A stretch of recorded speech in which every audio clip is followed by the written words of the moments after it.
Zippity day. Oh, what a wonderful day. Come on, Zip, let's go. Uh-huh. Yeah, good day for a ride. Come on. What the? Car won't start. Oh, no. Okay. Zippy won't run. I wonder what's wrong. There's two kinds of no start. This one is called engine cranks but will not start. Crank means that. The other kind of no start is when you turn the key to the start position and nothing happens. This video is on engine cranks but will not start. All of a sudden, your engine won't start, and I'm going to try to give you an idea what's wrong with it. Come on. Let me introduce to you the combustion triangle. We will need 3 ingredients to make the engine run. The first ingredient at the top is called spark. Here, the spark is being represented by the spark plug. This is our first ingredient. The next ingredient is the proper mixture for combustion. Here, a fuel injection animation, a little slower than the spark, but yes, the injectors work at the same speed as the spark plug. Here you can see the injector spraying and then turning off. This is our second ingredient needed to make an engine run. The third ingredient needed to make an engine run is compression. Here, the piston rod crankshaft are representing some of the mechanical parts of the engine needed to create compression. When you have these 3 ingredients come together in their own special way, we have a running engine. If any of these ingredients is missing, the engine will not run. Let's take a look at our first ingredient, the spark. Here is an example of an average type of ignition system. There are many components doing many different jobs coming together to provide us with the spark. Let's start with the spark plugs. Here are spark plugs. Most of you have heard spark plugs.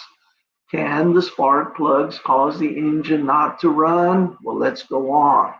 Let's turn our attention now to what is called the ignition coils.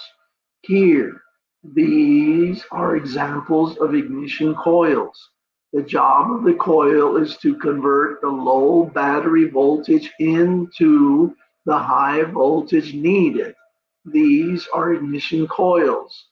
Now we turn our attention to the engine computer. Here is an image of the engine computer. Now we turn our attention to this little guy. It's the smallest of all, but it's the most important one. It's called the crankshaft position sensor. Here is an image of an average crankshaft position sensor. Where is this sensor located? Several answers. Here they changed the name from crankshaft position sensor to crankshaft angle sensor, same thing. That's the front of the engine. In this particular application, that's where the crankshaft position sensor is located. Here is an example of how the crankshaft position sensor can be located in the rear of the engine, as in next to the bell housing. So here we have an ignition system.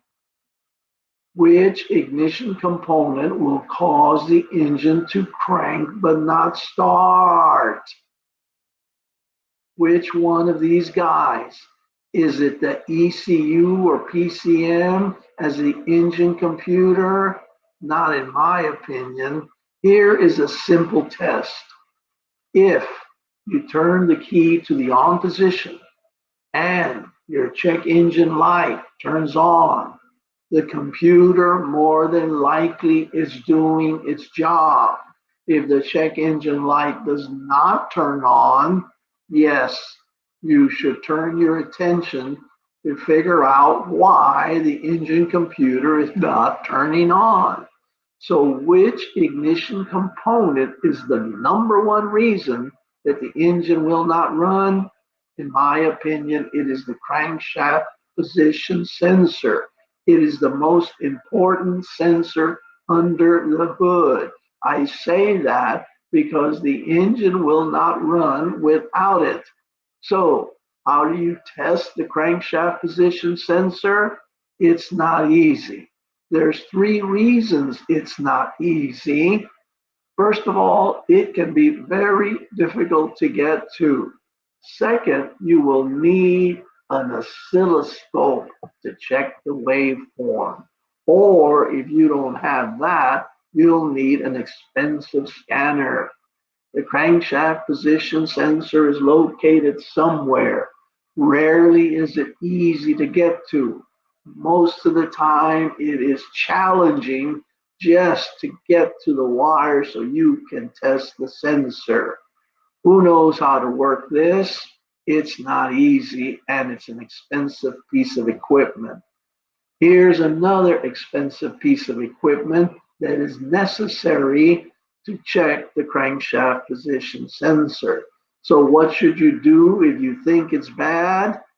What should you do if the sensor is not too difficult to get to? I suggest you just replace it.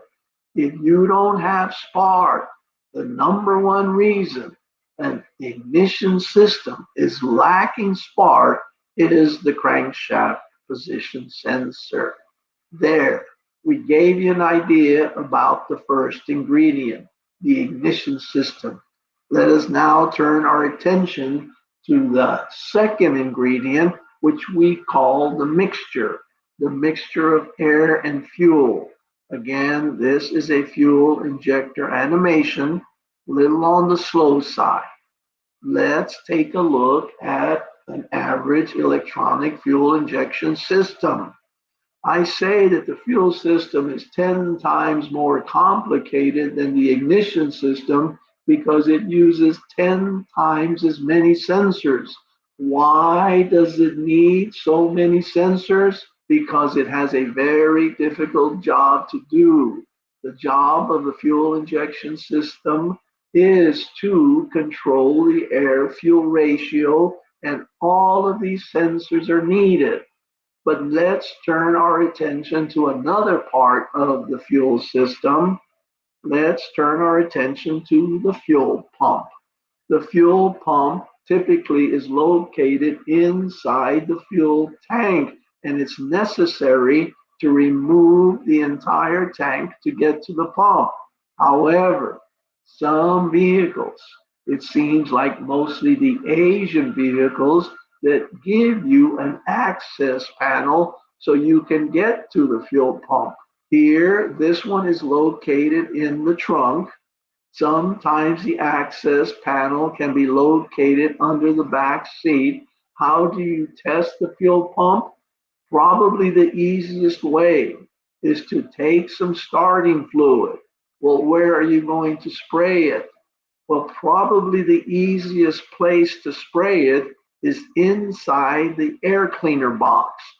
You expose the air cleaner, you remove the air filter, you identify the hose, the large hose that's headed toward the engine, and you give it a big shot of starting fluid, and then you try to start the engine. If the engine runs for a couple of seconds and then turns off, more than likely it's the fuel pump. All right. We've gone over the ignition system a little bit. We've gone over the fuel system a little bit. Let's now turn our attention to the engine part. The number one reason an engine suddenly loses compression is the timing belt or timing chain. The timing belt is used to operate the camshafts. Just to keep it simple, it's all part of the mechanical components needed to create compression. What's going to happen to the timing belt? It's going to break. The timing belt should be changed at 100,000 miles. You do not want the timing belt to break because now major engine damage, as in bent valves, will occur. When it comes to the chains don't break, but all the tensioners and guides are vulnerable to wear. Keep your engine oil nice and clean, and you can extend the life of these components. So there they are, the three ingredients needed to make an engine run. If any one of these ingredients is missing, the engine will not run anymore. What is the main reason that we lose spark? Well, that would be the crankshaft position sensor. What is the main reason we lose this ingredient? Well, that would be the fuel pump. What is the main reason we lose compression? Well, that's going to be the timing belt. As complicated and advanced as gasoline engines have evolved over the last 100 years, it still comes down to three ingredients. You need spark from the ignition system. You need a mixture from the fuel system, and you need compression from the engine. What's the easiest way to narrow it down? Well, this guy right here, a can of starting fluid. What you do is you find your air cleaner box. You open it up. You remove the air filter. You look down in there. You find the large hose that's headed toward the engine. You get somebody to help you. You spray into that hose. If you spray it and the engine runs for about a second or two, it's the fuel pump, more than likely. If you spray it and nothing happens, no attempt to run, it's probably the ignition system. If you spray it and it doesn't run, it could be the engine, but this little guy right here can test to see if the fuel system is faulty, and it gives you an idea about the ignition system. I hope you learned something. If you did, give us a thumbs up. If you want to keep hearing from us and keep getting updated, hit that notice bell over here. Hit the notice bell. And folks, if you haven't subscribed, please do so. We appreciate it so much. Thank you.